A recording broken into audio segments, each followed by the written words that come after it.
도전해 오는 마귀를 이길 수 있는 힘을 갖는 시간이 되게 하여 주옵시고, 오늘도 한없이 부족합니다.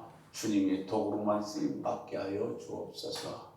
감사하며 예수 그리스도 이름으로 기도 올려옵나이다. 아멘.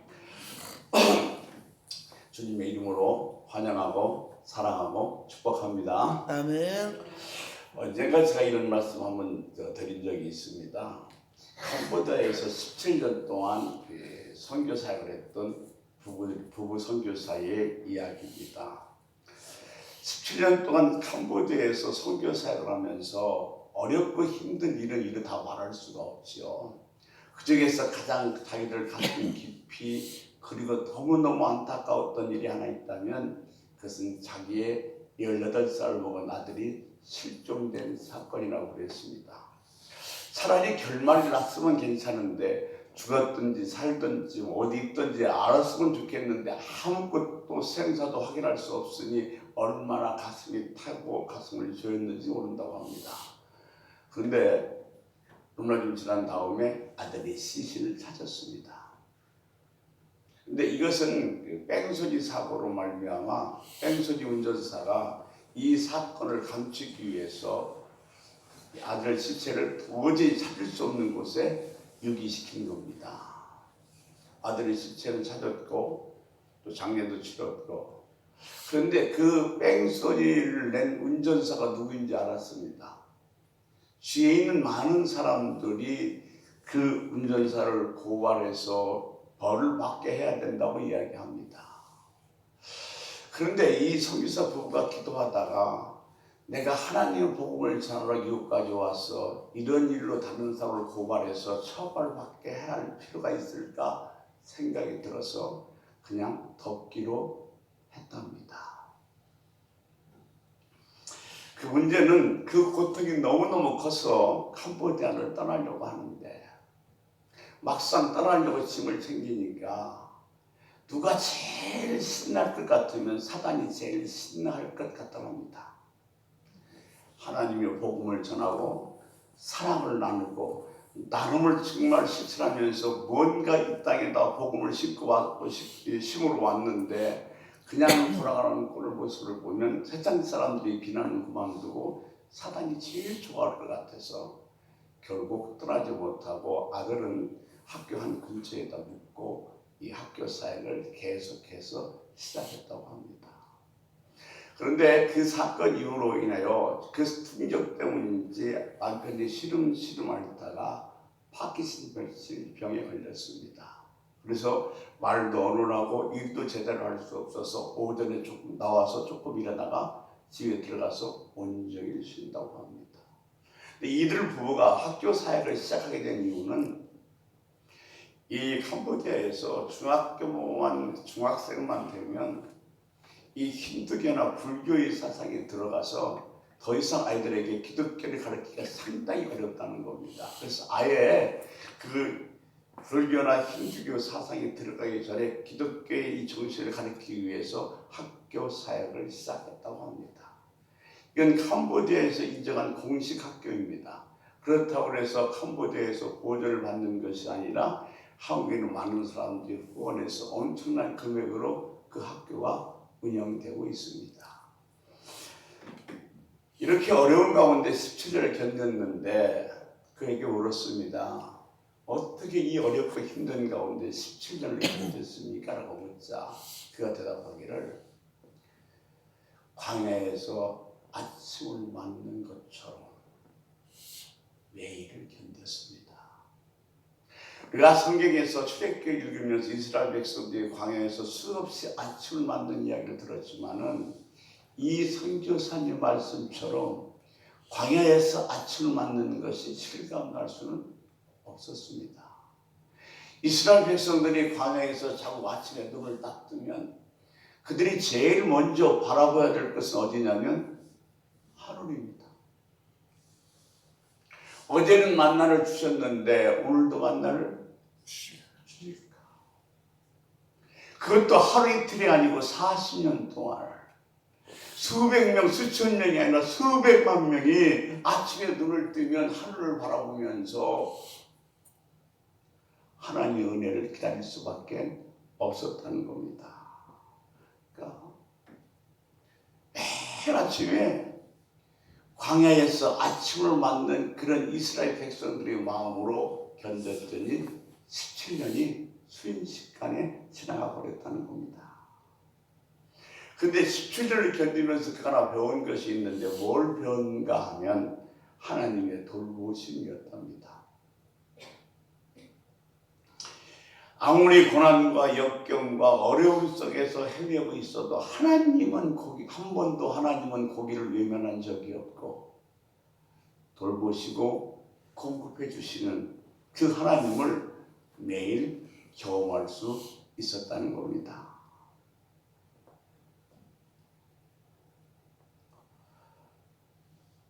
그러니까 매일 아침에 광야에서 아침을 맞이하는 이스라엘 백성처럼 하나님만 바라보면서 왜 오늘도 하나님이 도와주시지 않으면 아무것도 할 수 없습니까?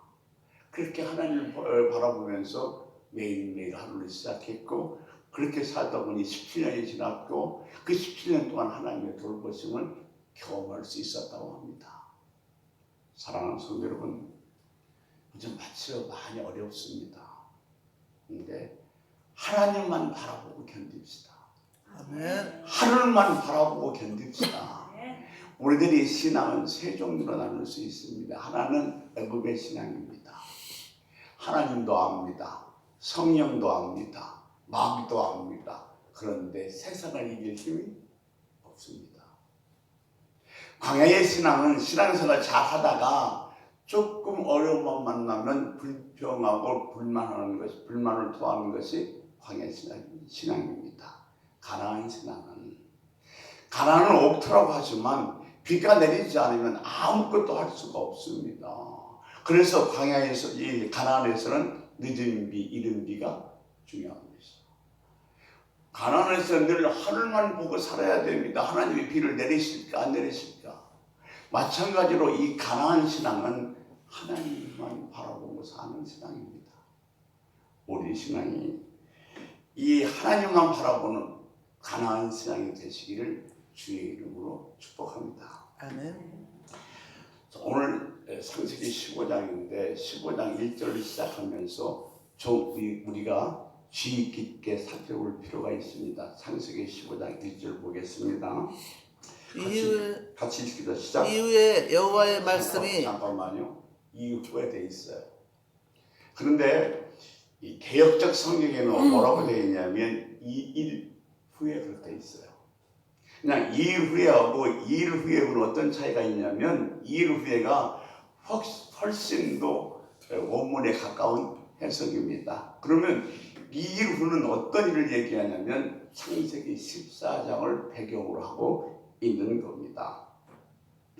자, 우리가 지난 시간에 창세기 14장을 살펴봤습니다만 창세기 14장에서는 11조의 얘기가 나옵니다. 근데 그 11조는 다만 물질 얘기가 아니라 예수 그리스도의 얘기임을 우리는 배웠습니다. 이게 11조가 꼭 물질만 아니라 보석사 쪽에서 하나님 깊은 또 다른 의미를 담고 있다는 말씀을 지난주에 드렸습니다만 우리에게 부활의 첫 열매로 찾아오신 그리스도 이야기였습니다.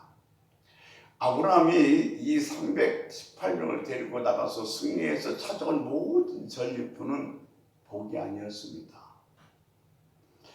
진짜 복은 우리를 어느 자리까지 인도하는가 하면 예수님이 복이요, 하나님이 복이라고 고백하는 자리까지 인도하게 만드는 겁니다.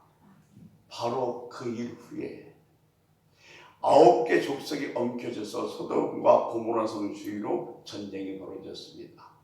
지금도 마찬가지입니다만 중동 전쟁은 자원 전쟁입니다.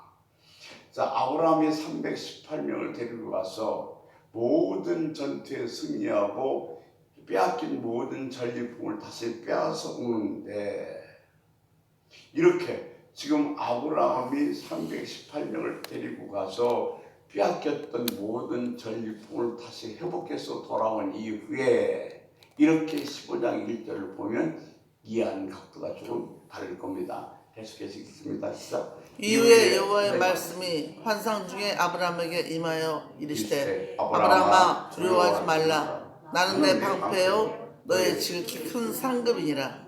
아멘. 하나님이 뜬금없이 아브라함에게 나타나서 나는 너의 방패요 너의 큰 상급이라고 얘기합니다. 지금 아브라함이 마음이 편하고 널널했으면 하나님께서 이런 말씀 하실 리가 만무합니다. 지금 하나님께서는 아브라함의 마음을 정확하게 알고 계시는 거예요. 지금 아브라함의 속내는 어떻습니까? 무엇보다도 두려움에 지금 사로잡혀 있습니다. 우리가 창세기 15장을 이해하기 위해서는 지금 아브라함이 사로잡혀 있는 두려움이 무엇인가를 아는 건 매우 중요합니다. 그런데 지금 아브라함이 사로잡혀 있는 두려움이 무엇인가를 이해하는 데는 어디서 우리는 도움을 얻을 수 있냐면 하나님께서 아브라함에게 하신 말씀을 통해서 도움을 얻을 수가 있습니다. 나는 방패요 너의 큰 상급이니라. 이 상급은 다른 말로 바꿔서 쓰면 승리라는 말로 같습니다. 제가 지난 시간에 말씀드렸습니다. 찬송이라는 말 대신에 동의어로 감사를 쓸 수 있는 것처럼 상급이라는 말 대신에 승리라는 말을 동의어로 사용할 수가 있습니다. 그런데 나는 너의 방패라고 하셨습니다. 여러분 이 방패는 어느 때 쓰는 물건입니까? 농사 질 때 써요? 놀이 갈 때 써요? 아니면 전쟁 중에 쓰는 물건입니까? 전쟁 중에 쓰는 물건이죠. 그러니까 하나님께서 아브라함에게 너 두려워하지 마라. 나는 내 방패요. 너의 큰 상급이라고 얘기할 때 이 두려움이 무엇이었을까요? 이 두려움의 그 정체가 무엇인가 하면 방패라는 단어는 전쟁에 쓰는 방어용 도구입니다. 그러니까 우리가 이 방패라는 단어에서 이렇게 생각해 볼 수 있는 것은 14장에 이어서 보복에 대한 두려움입니다. 318명을 데리고 가서 그 전쟁에서 이겼고 거기서 많은 전리품을 찾아왔지만 물론 이 전쟁의 승리도 하나님께서 하게 하신 겁니다. 나 인간인지라 그들이 혹시 보복해오지 않을까 두려움에 사로잡혀 있는 것이 아브라함이 갖고 있는 두려움의 실체입니다. 또 하나는 그 당시에는 재산과 생명을 보호할 수 있는 법의 체계나 사회 질서가 잡혀 있지 않았습니다. 그 당시에 부의 상징은 뭐였냐면 땅과 자손이었습니다. 그런데 아브라함은 지금 자손을 번성시킬 아무런 근거가 없습니다. 자식이 없어요. 지금 아브라함은 자손 보존에 대한 강력한 열망과 또한 현재 상황에서 보복의 두려움 때문에 사로잡혀 있는 것이 지금 아브라함이 갖고 있는 두려움입니다. 그래서 하나님께서 고유와 정막을 깨고 아브라함의 인생에 개입하셔서 나는 너의 방패다. 나는 너의 큰 상급이라고 말씀을 하신 것입니다. 자, 그런데 이때 아브라함의 답을 보십시오. 창세기 15장 2절입니다. 우리 같이 읽겠습니다. 아브라함이 이르되 주 여호와여 무엇을 내게 주시려 하시나이까? 나는 자식이 없사오니 나의 상속자는 이 다메섹 사람 엘리에셀이니이다. 지금 아브라함이 하나님께서 이 아브라함의 전국을 딱 찌르자 자기 속내를 드러냅니다. 나는 자식이 없습니다. 자기 두려움의 실체에 대해서 마음을 연 겁니다. 나는 자식이 없습니다. 내 집에서 기르는 엘리에셀이라는 종이 나의 후사를 이으려고 합니다. 그러자 창세기 15장 3절에서 뭐라고 얘기하느냐 이렇게 얘기하고 있습니다. 같이 읽습니다. 아브라함이 또 이르되 주께서 내게 씨를 주지 아니하셨으니 내 집에서 길린 자가 내 상속자가 될 것이니이다. 아멘. 그래서 4절에 이렇게 얘기해요. 여호와의 말씀이 뭐라고 하시냐면 그가 네 상속자가 아니다. 내 몸에서 날짜가 내 상속자가 되리라고 하시고 15절입니다. 15장 5절. 그를 이끌고 밖으로 나가 이르시되 하늘을 우러러 뭇별을 셀 수 있나 보라. 또 그에게 이르시되 내 자손이 이와 같으리라. 아멘. 자, 여러분, 히브리 문화에서 해와 달과 별은 무엇을 상징하냐면 자손을 상징하고 있습니다. 그러니까 캄캄한 밤 하늘에 보석처럼 박혀있는 별을 보고 하나님께서 아브라함에게 너에게 이와 같은 자손을 주겠다고 약속을 하십니다. 그래서 여기에 나오는 자손이라는 단어는 성경 전체에 아주 중요한 주제를 갖고 있는 단어 중에 하나입니다.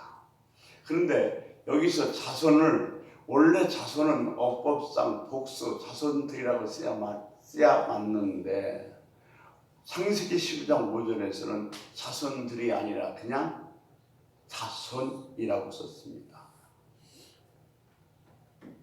제가 왜 여기서 이렇게 단수로 썼을까요? 하늘의 밤하늘의 별처럼 수많은 자식을 준다 하셨는데 하나님은 그 자식을 복수가 아니라 단수, 자손을 썼습니다.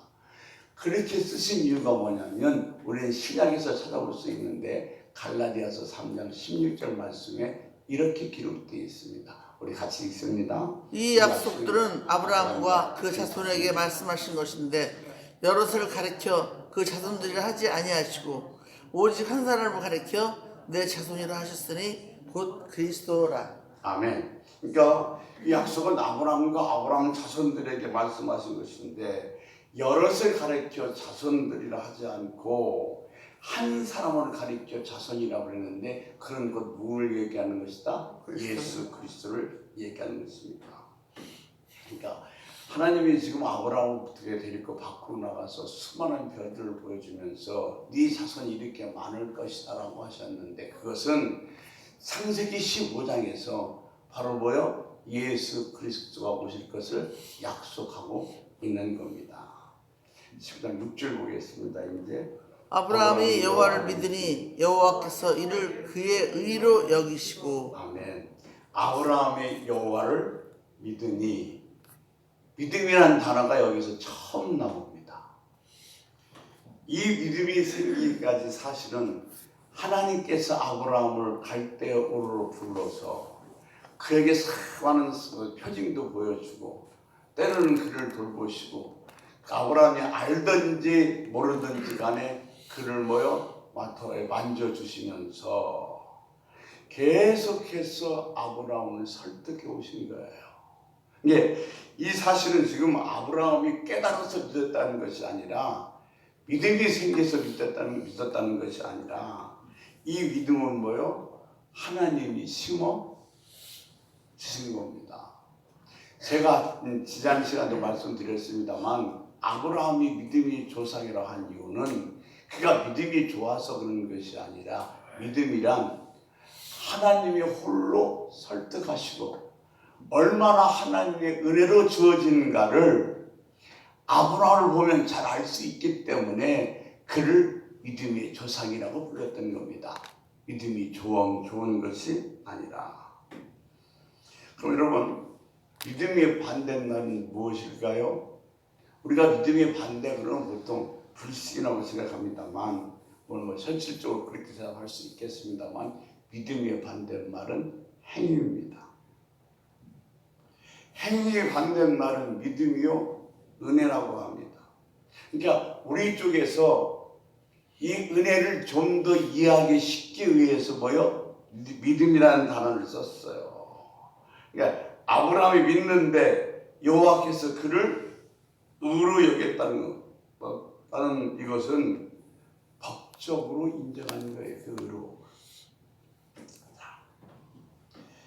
그런즉 육신을 우리 조상이 로마서 4장 1절에서 5절 말씀 보면 그러므로 육신으로 우리 조상 아브라함이 무엇을 얻었다 하니요? 만일 아브라함이 행위로서 의롭다함을 얻었다면 자랑할 것이 있으려니와 하나님 앞에서는 없느니라. 이 말은 무슨 말이냐면 아브라함이 뭔가 잘하고 의로운 행위가 있어서 그가 의롭다고 여긴 것이 아니라 하나님을 믿더니 하나님이 오직 은혜로 말미암아 아브라함을 하나님께서 뭐요? 의롭다고 여기셨던 거예요. 우리가 일을 하고 이 보수를 받으면 그것은 싹입니다. 근데 내가 일을 하지 않고 뭔가를 받으면 그것을 뭐라고 얘기해요? 은혜라고 얘기합니다. 왜? 은혜는 땀 흘린 대가가 아니니까. 지금 아브라함이 의롭고 무슨 경건한 일을 한 것이 아님에도 불구하고 아브라함을 의롭다 하신 것은 순전한 하나님의 은혜라는 겁니다. 아멘. 그래서 믿는 자에게 내가 무슨 그런 의로울 만한 자격이 있고 뭐 그럴 만한 일을 해서 그런 것이 아니라 그래서 믿는 자에게는 의롭다 하시는 것. 이것은 법적인 인정인 것입니다. 그래서 이 믿음의 반대는 행위를 이야기하는 것이고 행위는 자기가 수고와 일한 결과로 얻는 것입니다. 그런데 아브라함이 믿음이 없기까지 자기가 한 일이 아무것도 없습니다. 오히려 엉뚱한 짓만 했습니다. 그러니까 아브라함에게 믿음이 들어가기까지 오직 하나님이 설득하셨고 하나님이 인도하시고 하나님이 인내하셔서 아브라함에게 이 믿음을 심어주신 것입니다. 그제서야 아브라함이 눈을 열어서 하나님이 하셨구나 하고 경탄하는 거예요. 우리도 그런 경우가 종종 있습니다. 무슨 경우냐면 이게 우연의 일치인가? 아니면 하나님이 하신 것인가? 잘 헷갈릴 때가 있어요. 그런데 결정적인 순간이 와요. 맞아, 이거 하나님이 하셨구나. 그때 눈이 열리면서 예수님께서 십자가에서 나를 죽으셨구나, 나 때문에 죽으셨구나, 그 실체를 깨닫고 우리는 경탄하게 되는 겁니다.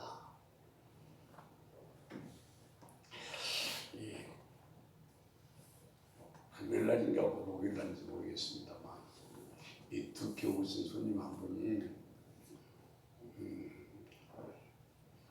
이렇게 좀 옷을 사러 갔다가 택시를 잡는데 택시가 잘 안 잡혀서 마치 목사님이 집에 가서 태워다 주셨답니다.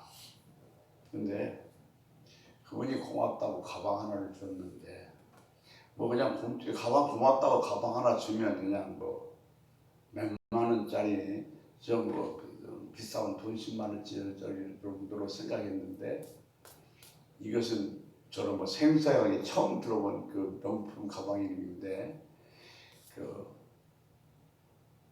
직구입으로 78만 원씩 하는 가방이래요. 근데 그 가방을 줬으니 주목사가 생각하기를 나는 지금 내 처지에 이거 들을 만한 처지가 안 되니까 좀 고맙게 이거 다른 사람한테 이거로 선물로 줘야 되겠습니다 라고 이렇게 생각하고 고백했었어요. 그래서 제가 이런 얘기를 했어요. 그것을 왜 사람이 줬다고 생각하십니까? 하나님이 주신 겁니다. 그러니까 하나님이 주셨으니 하나님이 주시기를 기쁜 마음으로 드리는 것이 마땅합니다라는 얘기를 했던 것처럼 우리는 헷갈릴 때가 많아요. 정말로 운이 좋아서 우연의 일치로 근데 이것이 하나님이 하신 거라고 깨닫는 순간 우리를 놀라지 않을 수가 없는 것이요. 그러니까 이 모든 것이 다 하나님의 안내였고 하나님의 인도였고 여기까지 이끄셨구나. 이것을 아는 것을 뭐라고 얘기하느냐? 믿음이라고 하는 거예요. 그러니까 믿음이라는 것은 내가 한 것은 아무것도 없습니다. 다 하나님의 은혜입니다라고 인정하고 고백하는 것이 믿음인 줄로 믿습니다. 그러면 아브라함의 믿음은 아브라함 겁니까? 아니면 하나님이 심어주신 겁니까? 하나님이 심어주신 거예요. 그러니까 믿음도 내 것이 아닙니다. 하나님께서 심어주고 하나님께서 깨닫게 해서 알게 하는 것이지 내가 뭐 대단해서 믿음이 생긴 건 아니라는 사실을 인식해야 할 줄로 믿습니다. 지난 시간에 말씀드렸습니다. 로마서 3장 19절 20절 말씀에 보면 율법은 어떤 능력이냐면 모든 사람의 입을 닫아버리고 심판 아래 있음을 알게 한다고 그랬어요. 즉 뭐냐면 율법의 기능은 죄인임을 깨닫는 거예요. 율법에서 우리가 죄인하고 가르쳐주지 않았다면 우리는 죄인인지도 모를 뻔했어요. 그런데 이제 21절에 뭐라고 하냐면 이제는 율법 외에 하나님의 의가 나타나셨으니 이 의는 그리스도를 이야기합니다. 자, 율법과 선지자에게서 여러 가지 모습으로 증거를 받으신 분이 누구냐? 예수 그리스도입니다.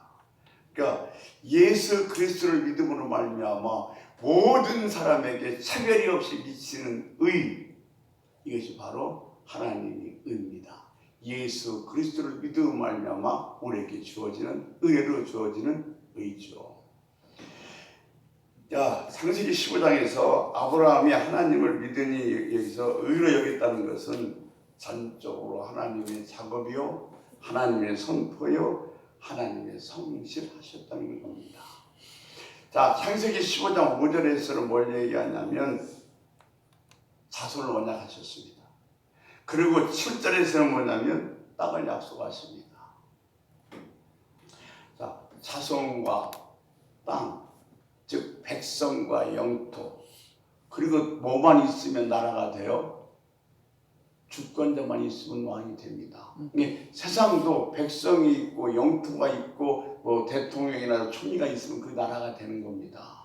그래서 자, 이 창세기 15장에서 하나님께서 아브라함에게 백성을 주겠고 영토를 주겠다는 것은 장차의 주권자이신 예수님이 오셔서 하나님 나라가 완성될 것을 미리 창세기 15장에서 약속하신 겁니다. 창세기 15장에서 미리 하나님 나라 완성을 하나님께서 아브라함에게 보여주신 것이고 약속하신 겁니다.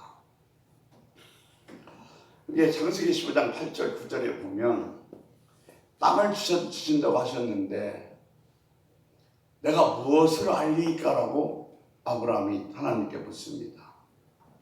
이 아브라함에게 우리 하나님께서 뭐라고 하냐면 3년 된 암연소 무슨 뭐 숫소 그러고서 나중에는 그 집에 있는 쥐뿌들끼까지 가져오라고 하십니다. 여러분 쥐뿌들끼는 여러분이 아시다시피 예배하는 자의 가난한 사람의 목입니다. 예수님께서도 성전에 들어갔을 때 반구를 드렸다고 했습니다. 이것이 바로 뭐냐면 쥐뿌들끼를 이야기하고 있는 겁니다. 그리고 부자들이 드릴 만한 모든 재물을 설명하면서 참 여기서 재밌는 것을 하나 우리는 발견할 수 있습니다. 무엇인가 하냐면 지금 믿음이 거의 어린아이와 같은 아담이 그 아브라함의 말을 하나님이 다 어떻게 해주세요? 그렇죠. 상대해 주세요. 다 상대해 주세요. 이제 아브라함에게 땅을 주겠다고 하면 저 같으면 감사합니다. 그럴 텐데 무엇으로 알리까? 무엇으로 증명하시렵니까? 묻자. 사실은 어떻게 보면 그것도 믿음이에요.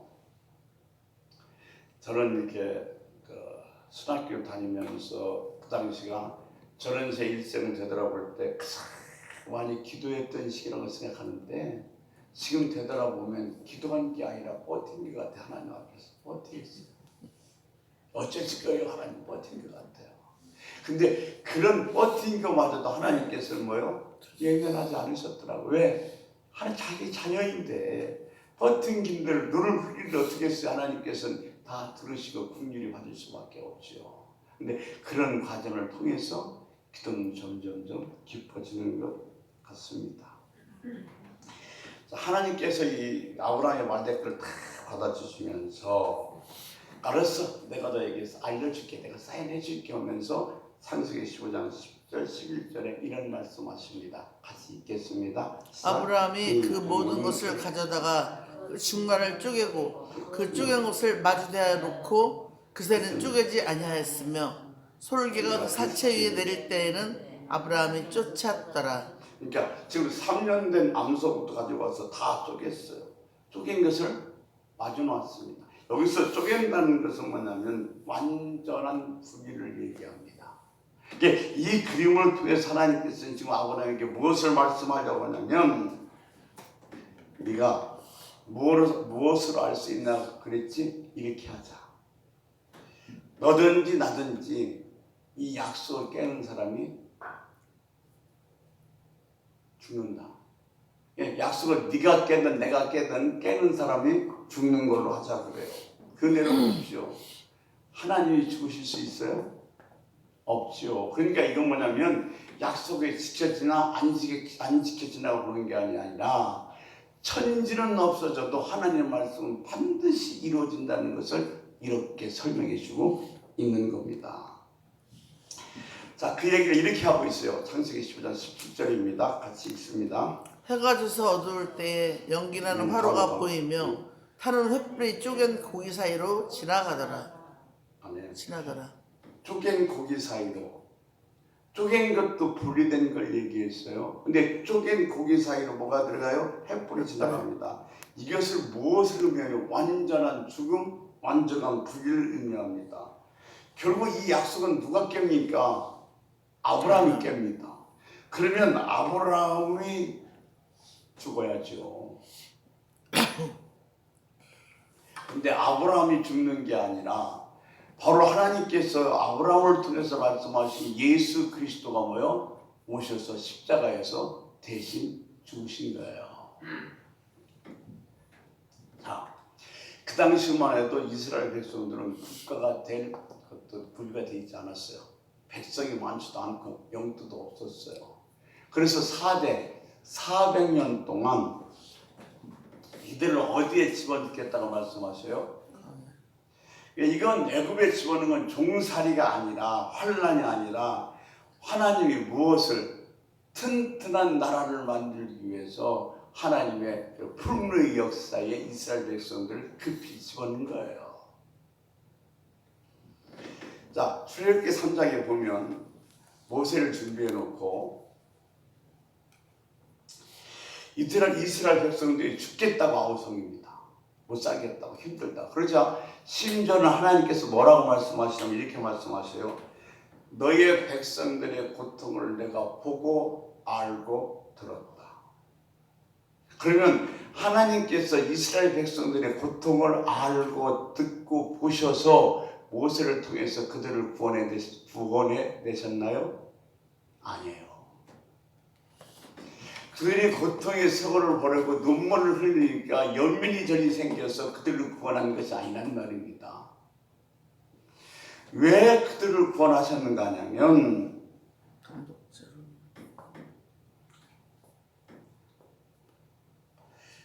출애굽기 2장 25절 출애굽기 2장 마지막 절인데 보면 하나님께서 왜 그들을 구원하셨냐를 우리들에게 얘기해 주고 있어요.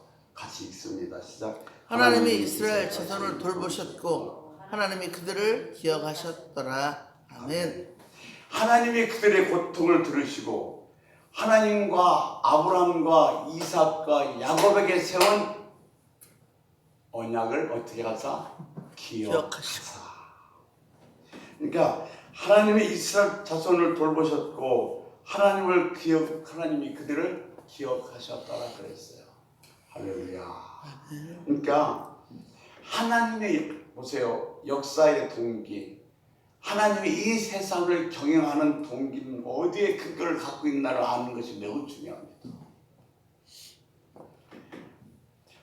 하나님은 두 가지를 약속하셨어요. 뭐 약속하셨냐면 하나님의 존재와 영광을 걸고 자기 자손과 땅을 약속하셨어요. 그러니까 하나님의 세상을 경영하는 방법은 뭐냐면 하나님의 약속이에요. 하나님의 존재예요. 하나님의 영광을 걸고 그 약속을 지킬 것을 말씀하셨어요. 그러므로 하나님의 이 땅을 경영하는 그 경영의 큰 근본은 뭐냐면 하나님의 약속, 그것을 기억하사. 그러니까 앞서 말씀드린 것처럼 아브라함이 깼으니 아브라함이 죽어야죠. 그런데 아브라함을 통해서 이 땅에 오신 예수 그리스도께서 대신 죽습니다. 그 이야기가 바로 다음 절에 나오는 창세기 16장의 할례 이야기입니다. 사실은 여러분이 우리 좀 지난주 이번주 설교가 조금 뭐랄까 이해하기가 어렵다 할지 모르겠지만 창세기를 다 자세히 훑어나고 나가면 성경이 전체 맥락이 한눈에 다 보이게 되어 있어요. 우리 인생의 근거는 어디에 있느냐? 하나님의 사랑과 하나님의 성실하심에 있습니다. 아멘. 여러분 오늘 저는 우리가 오늘 아이에 모여서 물론 여러분 수가 적어요.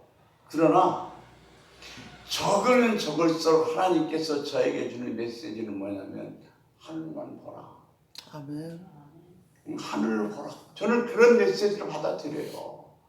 그러면 뭐요? 하나님께서 오늘도 우리가 드린 이 예배를 기억하사 저와 여러분에게 약속하신 그 축복을 11월은 훨씬 더 많이 쏟아부으실 줄로 믿습니다. 아멘. 기도하겠습니다. 하나님께서